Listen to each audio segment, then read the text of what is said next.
సంవత్సరం పూర్తి కాబోతున్న సందర్భంలో రాష్ట్ర ప్రభుత్వం ఒక వారం 10 రోజుల పాటు సంబరాలకు పిలుపునిచ్చింది. ఒకవైపేమో హామీలిచ్చి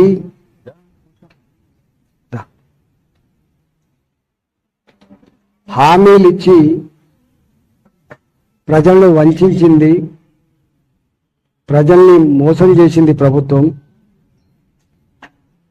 6 గ్యారంటీల పేరిట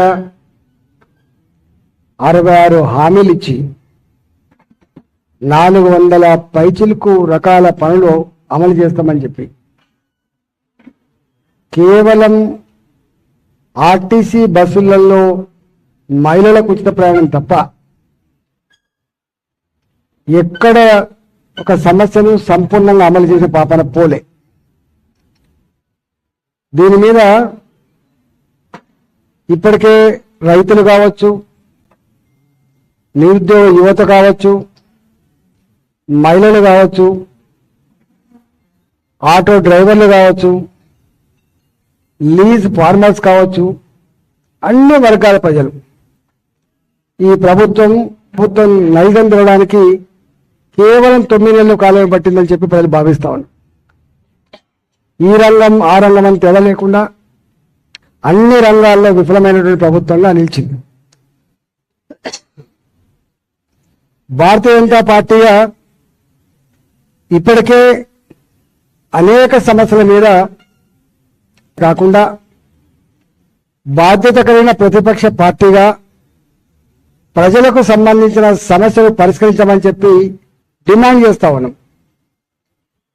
ఆ క్రమంలోనే ఏమరగబెట్టినామని చెప్పి నువ్వు సంబరాలు చేసుకుంటున్నావు, నువ్వు చేసిన మోసాలు చాలు అని చెప్పి మరొకసారి వాళ్ళ సంబరాలకు వాస్తవం ఏందో తెలియజెప్పే బాధ్యతలో భాగంగా భారతీయ జనతా పార్టీ నియోజకవర్గాల వారీగా ప్రజలతో ముచ్చటించడం, ప్రజల సమస్యలు తెలుసుకోవడం, సైకిల్ మోటార్ ర్యాలీ నిర్వహించడం, అవసరమైతే ప్రజలతో అక్కడ సభలు ఏర్పాటు చేసి చైతన్యపరచడం, వాళ్ళకు విశ్వాసం కలిగించడం. దాంట్లో భాగంగానే ఇవాళ ఈ హైదరాబాద్లో జిహెచ్ఎంసీ పరిధిలో సరూర్ నగర్ స్టేడియంలో 7వ తారీఖు నాడు సాయంత్రం 3-4 గంటల మధ్యలో ఒక సభ నిర్వహించాలని చెప్పి భారతీయ జనతా పార్టీ నిర్ణయించుకొని అక్కడ పెద్ద ఎత్తున ఆ సభ ఏర్పాట్లు జరుగుతూ ఉన్నాయి. కాబట్టి పెన్షన్లు కోల్పోయిన వాళ్ళు కావచ్చు, పెన్షన్లు పెరుగుతాయని చెప్పి ఆశపడ్డ వాళ్ళు కావచ్చు, ఆటో డ్రైవర్లుగా 12,000 రూపాయలు వస్తే సంవత్సరం అని చెప్పి భంగపడ్డలు కావచ్చు, ఇట్లా అనేక వర్గాల ప్రజలు దాంట్లో పాల్గొని ఈ ప్రభుత్వానికి నిరసన చెప్పే బాధ్యత భారతీయ జనతా పార్టీ తీసుకుంటుంది. కాబట్టి ఆ సభను సక్సెస్ చేయాలని చెప్పి కోరుతా ఉన్నాం. అంతేకాకుండా ఇవాళ కిషన్ రెడ్డి గారి మా అధ్యక్షుల నాయకత్వంలో కత్రిహా హోటల్లో ప్రతి గడపకి, ప్రతి వాడకి, ప్రతి గ్రామానికి తీసుకుపోయేటువంటి కార్యక్రమాన్ని ఇవాళ భారతీయ జనతా పార్టీ ఆవిష్కరించబోతాం. ఇక్కడ ప్రభుత్వం అంటే ప్రజల్ని ఆదుకునే ప్రభుత్వం అని, ప్రజలకు గూడు లేకపోతే గూడిచ్చే ప్రభుత్వం అని చెప్పి భావిస్తారు. కానీ రేవంత్ రెడ్డి వచ్చిన తర్వాత 2 కార్యక్రమాలు. ఒకటేమో ఇల్లు కూలగొట్టే కార్యక్రమం, రెండవదేమో భూములు గుంజుకునే కార్యక్రమం. ఆ ఇల్లు కూలగొట్టేది కూడా 40 ఏళ్ల క్రితం, 50 ఏళ్ల క్రితం ప్రభుత్వం ఇచ్చిన పట్టాల భూములలో కట్టుకున్న ఇల్లు కావచ్చు, మధ్యలో అక్కడక్కడ బీఆర్ఎస్ పేట, ఎల్ఆర్ఎస్ పేట రెగ్యులైజ్ చేసుకొని డబ్బులు కట్టిన ఇల్లు కావచ్చు, ప్రైవేటు భూములలో లేఅవుట్లు చేస్తే కట్టుకున్నటువంటి ఇల్లు కావచ్చు. ఇవాళ హైడ్రా అని ఒక డ్రామా చేసి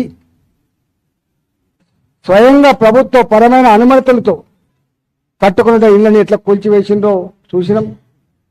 ప్రజల యొక్క చైతన్యంతో భారతీయ జనతా పార్టీ అండతో ఇవాళ ప్రజాక్షేత్రంలో వచ్చినటువంటి ఆ కోపానికి, ప్రజాక్షేత్రంలో వచ్చినటువంటి ఎగిసిపడ్డ జ్వాలకి ఇవాళ ప్రభుత్వం తోకముడిచింది.